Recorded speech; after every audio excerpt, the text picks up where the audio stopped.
GK practice স্টাডির নতুন একটা ক্লাসে তোমাদেরকে আবারও একবার স্বাগত। চলো তাহলে আজকের ক্লাসটা শুরু করা যাক।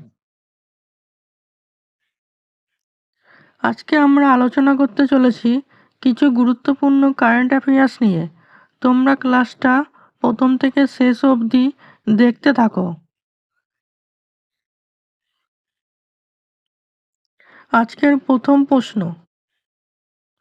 সম্প্রতি কোন দুটি দেশ যৌথভাবে হাইপারসনিক মিসাইলের জন্য ইন্টারসেপ্টর তৈরির জন্য একটি চুক্তি স্বাক্ষর করেছে?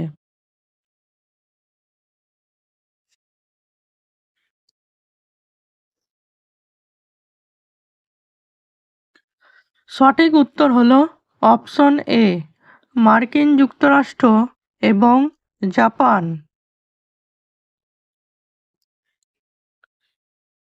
গুরুত্বপূর্ণ তথ্য, জাপান এবং মার্কিন যুক্তরাষ্ট্র 2030-এর মধ্যে হাইপারসনিক ক্ষেপণাস্ত্রের জন্য ইন্টারসেপ্টর তৈরির জন্য একটি চুক্তি স্বাক্ষর করেছে, যার ব্যয় $3 বিলিয়নের বেশি।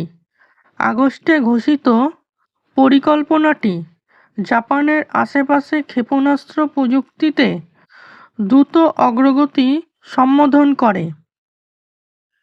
2024 সালের উন্নয়নের জন্য জাপান $75 বিলিয়ন বরাদ্দ করেছে।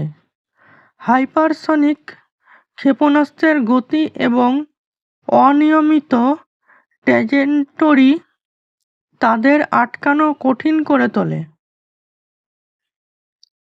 চীন ও উত্তর কোরিয়ার সঙ্গে ক্রমবর্ধমান উত্তেজনার জন্য জাপানের প্রতিরক্ষা বাজেট বেড়েছে।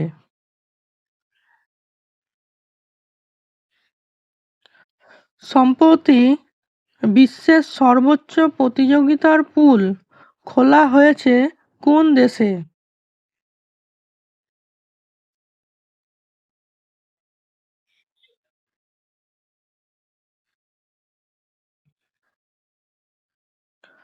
সঠিক উত্তর হলো অপশন সি, ভুটান। গুরুত্বপূর্ণ তথ্য, বিশ্ব জলজ এবং ভুটান অ্যাকোয়াটিক্স ফেডারেশন থিম্পুতে ভুটানের প্রথম প্রতিযোগিতার সুইমিং পুল উদ্বোধন করেছে। পুল ফর অল প্রোগ্রামের মাধ্যমে 8,200 ফুট উচ্চতায় অবস্থিত এই সুবিধাটি বিশ্বের সর্বোচ্চ সুইমিং পুল। 2019 সালে চালু করা এই উদ্যোগের লক্ষ্য জলজ ক্রীড়াকে প্রচার করে বিশ্বব্যাপী শীর্ষ স্তরের জলজ সুবিধা প্রদান করা।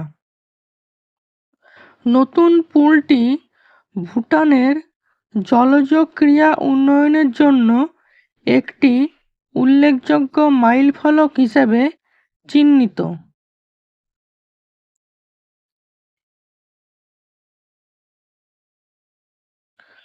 World telecommunication and information society day 2024 এর থিম কি?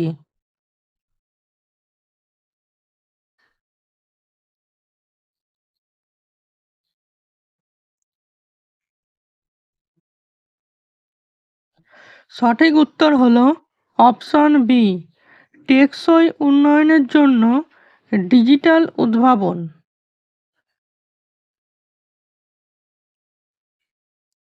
গুরুত্বপূর্ণ তথ্য, সমাজে আইসিটি এবং ইন্টারনেটের ব্যবহারের অন্বেষণ করতে এবং ডিজিটাল বিভাজন মোকাবেলার জন্য প্রতি বছর 17 মে বিশ্ব টেলিযোগাযোগ ও তথ্য সোসাইটি দিবস পালন করা হয়। প্রতি বছর আইটিইউ একটি থিম নির্বাচন করে। 2024-এর জন্য এটি টেকসই উন্নয়নের জন্য ডিজিটাল উদ্ভাবন। টেকসই উন্নয়ন যেমন 1987 ব্রুন্ডল্যান্ড কমিশন রিপোর্ট দ্বারা সঞ্চায়িত করা হয়েছে। ভবিষ্যৎ প্রজন্মের এই কাজ করার ক্ষমতার সাথে আপোষ না করে বর্তমান চাহিদা মেটানোর লক্ষ্যে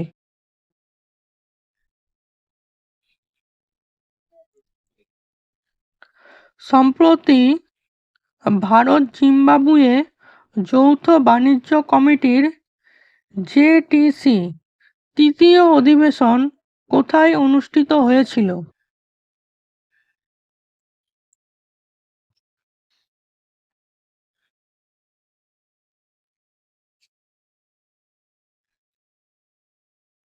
সঠিক উত্তর হলো অপশন এ, নতুন দিল্লি।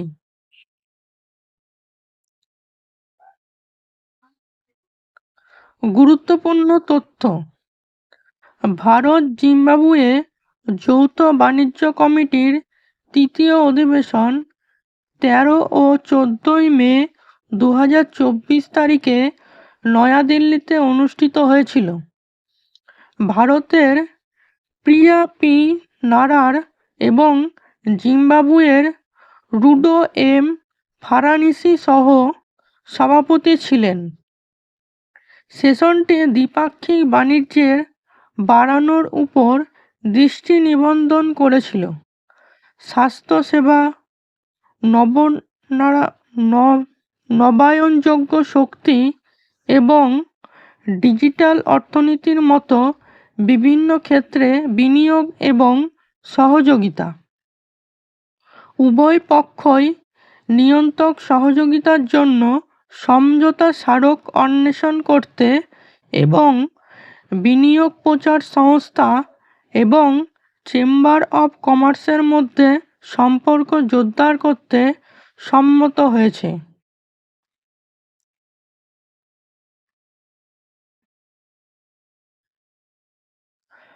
সম্প্রতি প্রতিরক্ষা সংক্রান্ত 12তম Bharat Mongolia joint working group JWG বৈঠক কোথায় অনুষ্ঠিত হয়েছিল?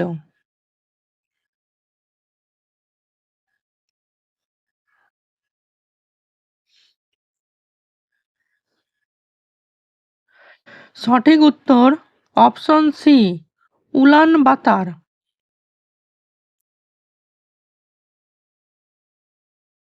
গুরুত্বপূর্ণ তথ্য: ভারতীয় এবং মঙ্গোলিয়ান প্রতিরক্ষা মন্ত্রীদের 12তম জয়েন্ট ওয়ার্কিং গ্রুপ JWG তাদের বার্ষিক বৈঠকের অংশ হিসাবে 16 ও 17 মে 2024 তারিখে উলানবাটারে মিলিত হয়েছিল।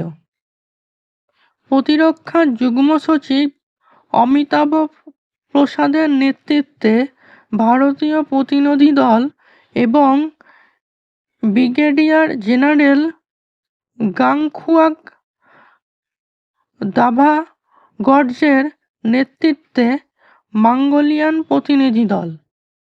আলোচনায় দ্বিপাক্ষিক সহযোগিতা, ভারতীয় সশস্ত্র বাহিনীর ক্ষমতা এবং প্রতিরক্ষা উৎপাদনে সম্ভাব্য সহযোগিতা অন্তর্ভুক্ত ছিল। উভয় পক্ষই চলমান সহযোগিতার প্রতি সন্তোষ প্রকাশ করেছে এবং এটি আরও বাড়ানোর অঙ্গীকার করেছে।